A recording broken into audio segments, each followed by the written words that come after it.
never thought we would make it this far, honestly, but fuck it. The season 5 finale. We are here, at long last.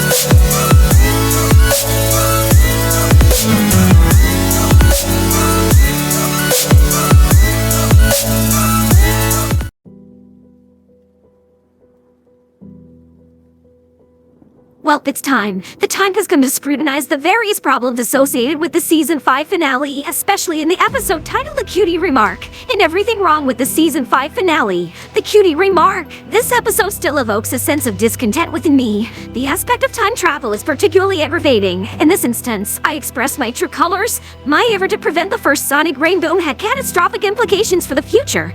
This outcome is linked to you, Sunburst. You received your cutie mark and were sent to Canterlot after showcasing your magical prowess, while I was left with nothing. I know you can still shade that our Starlight. Let's go, sister. They are at the Season 5 finale of what Little Shy is gonna nitpick about. Time is of the essence, and we can't delay any further. Make sure there are no more delays. Ponies, let's leap into this. Let's bring Season 5 to a close with some giggles for Starlight Glimmer. So let's go. It's motherfucking on. Time travel is basically a crime against equine reality. Let's be real, only Doctor Who and Back to the Future can handle that kind of chaos without breaking a sweat. It's a great bit of world-building continuity. Con. Twilight's talk incorporates an ageist slur used to bully. You ain't DT in Silver Spoon, Twilight. Just saying. Here it's white and green. Spike himself recalls it as being purple and green, but in Season 1 and later in this very episode we see 2 shades of purple. Maybe there are actually 3 different Spikes roaming around. That would definitely explain some of his episodes. Now that makes hella sense, doesn't it now? Circumstances of her friend's encounter with the sonic rainbow. But is it really appropriate to brag about one's fortunate childhood during a talk? Moondancer and her sister aren't sitting together. Must have been some family drama between now and a few episodes. There's more than just a single family drama happening. I mean, we've seen loads of feuds in the past. To invade the show and become a new main character. That'd be wild. How did my hoof end up clipping through the text? Seriously, I'm always making a mess of things. Spike stands the projector on its lens. Oh no! I think I've accidentally put Equestria in a terrible position. This is so upsetting. I truly did not mean for that to be revealed. Security, guards, cameras, anything. My roll guards are utterly incompetent. Fucking damn it. Connection to the map is allowing this to happen. It helps out later on, but could have easily prevented this whole ordeal here and now by stopping Starlight during this lengthy build-up scene. It's plot The ultimate convenience. sin. Time travel. Any possible explanation for it results in endless problematic paradoxes and canon-shattering issues. I know. I comprehend that time travel is not a favorable option for me to engage in such nefarious acts. All along. Spike touching the scroll arbitrarily makes something bad happen because Spike has to be the source of all that is bad. Darn it, Spike! If we're Why going would with you the touch branching it? Timelines or the many worlds interpretation, Twilight and Spike just died in this universe and their friends will never see them again. What the? I thought this was a kid show. Did Rainbow Dash look really young to you? Now is not the time for vain jealousy, Twilight. She was completely captivated and distracted by Fly Rainbow Dash. Just putting that out there. To pick it up a second time, they have no reason not to suspect something similar would happen again. How has Spike lived this long? He was the one to remark about the need for wings just moments ago. Oh look, we're in another universe where this filly actually has wings and isn't an Earth pony magically standing on a cloud. Okay, not even I am that petty. Animation errors are non-diegetic after all, but they're still a sin even when fixed. A fair pun, You're Mr. all Little dead Shy. if every difference from Season 1 was pointed out, so I'll save us both some time and settle for an obligatory recycled animation sin. Gee, Twilight, if Dash can't do her Sonic Rainboom, why don't you just do your own Sonic Twi-Boom? 5 out of 6 cutie marks is better than none, right? Dash is going Why was that fast not on my with mind Sonic earlier? Rainboom The Twilight Boom. My goodness, what an idea. Why didn't I think of that? Hammocks! Then she's quickly stopped by Starlight. This should have killed her. The Tree of Harmony is opening the portal for Twilight, but Starlight looks neither surprised nor concerned about this. Starlight Glimmer is the true hero for getting rid of the Middle Finger Castle. Thank you, Glimmy! Hey, at least it is wonderful that Twilight is happy that she no longer gonna be taking offense at the finger-shaped castle. Timeline for the rest of their lives. In fact, now that I think about it, would have another magical mystery cure where Twilight would have to spend the rest of the episode trying to get their destinies back on track. The Tree of Harmony used the power of plot convenience to rescue us from recycled plot I convenience. see how this could really elevate the episode. Nice thinking. One place that could never change. Golden Oak Library? Twilight presses both cheeks against the window, but her snoot doesn't receive even the tiniest of boops. This mallet doesn't reach the edge of the screen. So that mallet is levitating. Strange things are happening. Is that Applejack didn't go home Gosh, in this timeline. forever confined to this place. That's truly where Next time, read the fine print. Castle sold separately. And your local Toys R Us. There's no war with King Sombra. Because we murdered him to pieces. Your world could learn something about the use of violence to solve problems.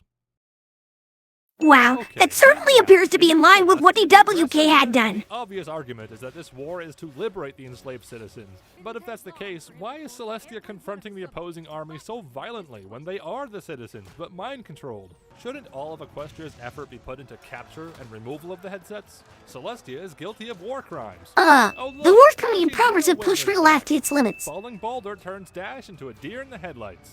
And even with Princess Celestia leading the charge. She says that as if it wasn't to their detriment. Most conflict we see her in results in her easy capture or a sudden nap. She's the princess of cabin nap. Plus, let's be real, cake is the real reason I would even bother with food. To the Tree of Harmony. So why did the Tree of Harmony bring them to the future at all? Did Twilight really need the extra kick in the rump to motivate her to save her friends? It would have made more sense if the tree put Twilight right back at the beginning of the day of the rainbow to confront Starlight. Imagine the amazing Groundhog Day episode that could have been. Just a heads up, E.T. has already tackled the Groundhog Day theme. Oh dear, I'd also so stumble the into way this that trope, Starlight gets you sent guys, the during my moment bed the spell is dream. cast is a future in which Starlight's probably old or dead. Clearly that's not the case, and Starlight is scooped up sometime after the rainbow is thwarted, but Twilight has unlimited attempts to stop her. That's just poor planning on Starlight's part. After all, her whole point is that Twilight's friends aren't that important to Equestria. If that's really the case, Twilight could go on with her life and Starlight gains nothing while risking something going wrong and being trapped in a time loop for all eternity. I see. Ironically enough, during the monologue, Starlight's mouth disappears. Spike nearly I can't cried speak in without my the mouth, you know. assurance that I would this speak is like the that now. Response. Oops. Oops, indeed me. Interferes because Twilight's not doing a good job communicating the matter to Starlight, but its interference is also cutting off Twilight while she's trying to communicate with Starlight. It's at this point the tree should have dropped an obvious hint, like, befriend her, or pull her in with you next time, you purple moron.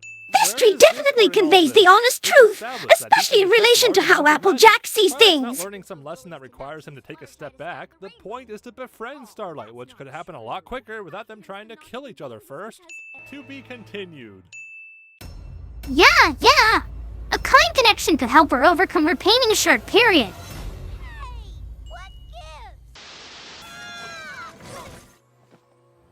I don't know what Starlight's up to yet. Hey, wait a minute. Where the heck are you two exactly now? What's that yellow sky? I think it already is. Oh no. Oh no. The loaded confusion. Pony life, Starlight, are you kidding me? What kind of trash heap have you led Twilight into? Do something dragonish. Weakly burping some smoke is exactly what a changeling disguised as a dragon would do, yet Pinky's convinced he's real. Fluttershy apparently didn't get her cutie mark as a filly, but she did get it while threatening Twilight just now. Surprise, surprise, another destiny has been located, but only for this timeline. Groundbreaking stuff, One really. letter away from actually rhyming. Also, why doesn't Zecora have to wear the salve like everyone else? Unless she's an undercover changeling, of course. Hold up, our rhyming zebra jump. Come on, that's just fake news nonsense. Either way, doesn't that defeat the purpose of the salve if its revealing power is temporary? Golden Harvest, aka Carrot Top, is wearing a number from the running of the leaves. Bonbon's number, oddly enough. Wait, number 10. Okay, there are some strange animation errors there. And I stopped her. Oh, is that how you remember things, Twily? I recall you being utterly defeated and saved by your older brother and your babysitter. Yeah, The second and time Queen I Chrysalis thought in this general. world is even worse than the last one. Twilight judges an entire world after meeting just a handful of its inhabitants. For all she knows, the changelings are doing a better job than Celestia did. Did the changelings ever doom an entire empire for 1,000 years? No, that was King Sombre's responsibility, and I took it upon myself to save it. I am referred to as the Great and Vulnerable Spike the Brave and Glorious. It's always the same well-known villains who take over, and seem to do so independently of the others. A more accurate future would be one where all of the villains the main six defeated war against each other, with every pony else caught in the crossfire. Pinkie Pie's wings are an alicorn shape. Also, Pinkie Pie has wings. Hey, I'm a Pegasus now. A new flying Terrible buddy. demonstration, because it's much more likely the water would have returned to its original path, which exactly represents what happens by the end of the episode. Their being in the past at all would have much more of an impact on the future than what the butterfly effect describes by name. Also known as Chicago. It looks absolutely delicious. It would be delicious if you continued to drain its love and not blow your cover for no reason. What do they have to gain by taking over Equestria? Wouldn't the changelings rather assume disguises and feed off of love without making themselves known? Oh wow, this filly was a changeling all along? If only we had some magical substance to reveal that long ago. Yeah, give that colt some stuff to prevent from being a changeling. Or see Twilight flee, even though both are right in front of her. Even if what you are saying were true, we'd never surrender to a creature like you! She was just offered her own imprisonment in return for letting all of the others go free, and Zecora selfishly refuses for the sake of a rhyme. Did Twilight cast this spell to specifically only include Spike and herself? Because this changeling got awfully close to joining them, as does Nightmare Moon later on. I would envision a single changeling joining you in the past. It's quite intimidating. On your aim. She said, after dodging a shot which was perfectly aimed. Twilight forgets about the third dimension and gets around Spike by leaping over him. Like I leapt over you, Spike, like a sheep. Out of line and takes her helmet off for no reason. Nightmare Moon takes care of the wolves off screen. Just kidding, one's murdered right in our face. As mentioned earlier, Nightmare Moon is standing very close to the portal when Twilight casts the spell. But then, in the next shot, she and the guards appear much further away. For some reason, the guards look like low-resolution JPEGs in this shot. We could be stuck doing this for all eternity. Or just until one of us dies of old age. You really want to take your chances against an alicorn, Starlight? Yeah, I did not think this Dumb through. luck Twilight pulled her in at such an appropriately somber future. They could have just as easily both been killed upon arrival. Like you to appear to be facing destruction. Yikes! That's somewhat rough for a show aimed at little gray girls when I reflect on it. Contrary to this episode's message of friendship, these changes have way more to do with the butterfly effect and less to do with the main six themselves. We have to assume Starlight goes to her childhood village as a way of replaying the memory, and not that they are physically time-traveling right now. Them time-traveling without the use of the all-important scroll MacGuffin while risking the very same butterfly effect which doomed Equestria in the scene prior would complicate things. But this isn't explained to be a projection either, so here's a confused Sin for a confused... I really can't seem to follow your backstory, Starlight. That map of yours is connected to every part of Equestria. Starlight expertly dodges the question because this place doesn't have a name until season 8. Yep, Hey, Starlight, Stars get your Hollow. Cutie mark for this shot. These sorts of animation errors are common and fun to discover, but this one's especially ironic considering the whole point is that Sunburst got his first.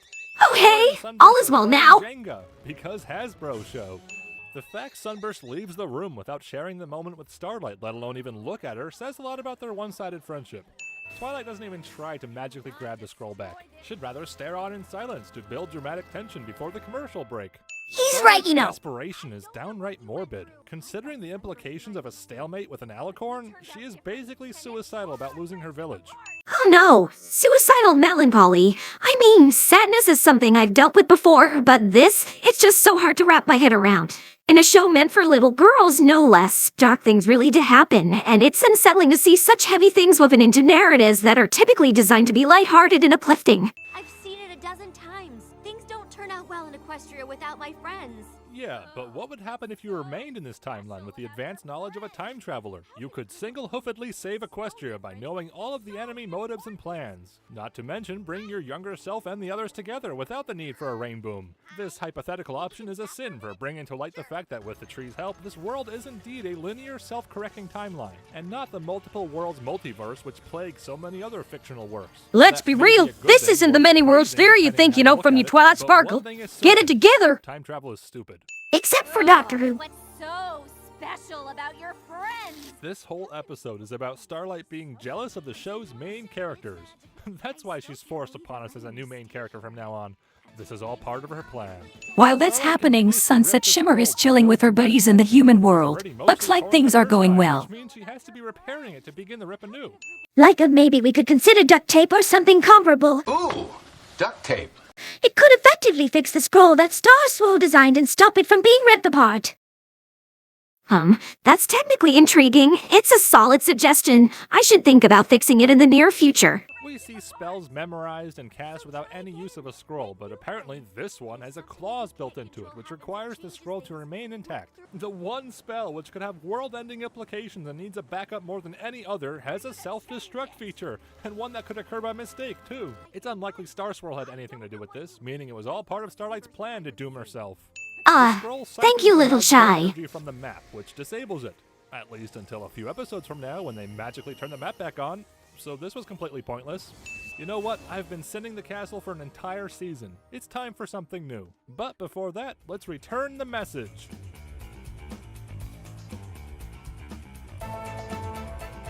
Right back at you. Absolutely. A strong message back, particularly regarding your recent actions with G5. You should definitely check out my take on Hasbro's foolish choice to cancel G5. Plot provided. If she's as powerful as all that, we can't just send her on her way, can we? Actually, I kind of have something else in mind. My Little Pony. Friendship is a tactical solution to control those more powerful than you. The show's never been the same since the background artist strike.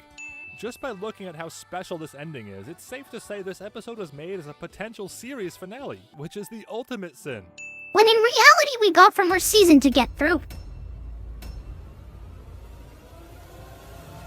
No, not that. Anything but that. It's just the other times we've come back. It's been day. But look. Why would the map bring us back to a different time of day than when we left? Is that Goku with his sprit bomb? Hell if I fucking know, Luna. And that was everything wrong with the Cutie remark. And that means that season 5 is finally done. Wow, so much delays. It was worth the wait. We kicked off with Season 5 last year when Eric utilized Uber Duck.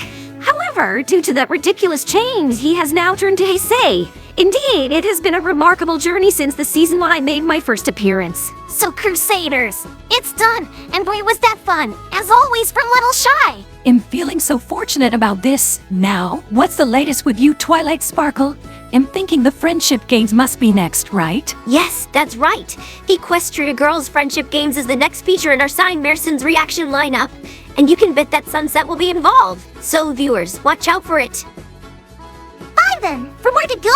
Well, we're catching up with it, but still.